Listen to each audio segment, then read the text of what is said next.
சொர்க்கம் ஏன் சுடுகாடானது? தேவன் வாக்களித்த கானான் தேசத்தின் எல்லையை இஸ்ரவேலர்கள் அடைந்தனர்.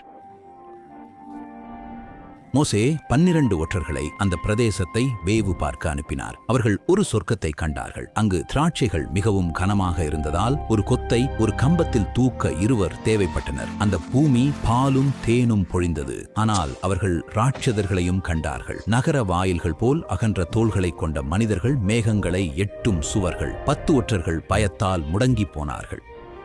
அவர்களுக்கு நாம் வெட்டுக்கிளிகள் போல். மில்லியன் கணக்கான மக்கள் பீதியடைந்தனர். அவர்கள் இரவு முழுவதும் அழுதனர். ராட்சதர்களை எதிர்கொள்வதை விட பாலைவனத்தில் இறப்பதே மேல் என்று கத்தினார்கள். யோசுவாவும் காலேபும் கடவுள் அவர்களுக்கு வெற்றி தருவார் என்று சத்தமிட்ட போது கோபமான கூட்டம் அவர்களை கொல்ல கற்களை எடுத்தது.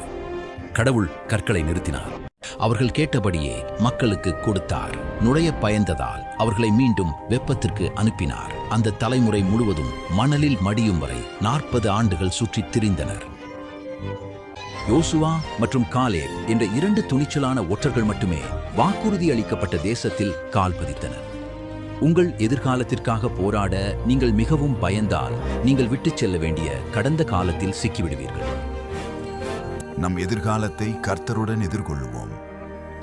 நிச்சயம் அவர் வெற்றி தருவார் என்று விசுவாசித்தால் ஆமென் என்று தட்டச்சு செய்யுங்கள்.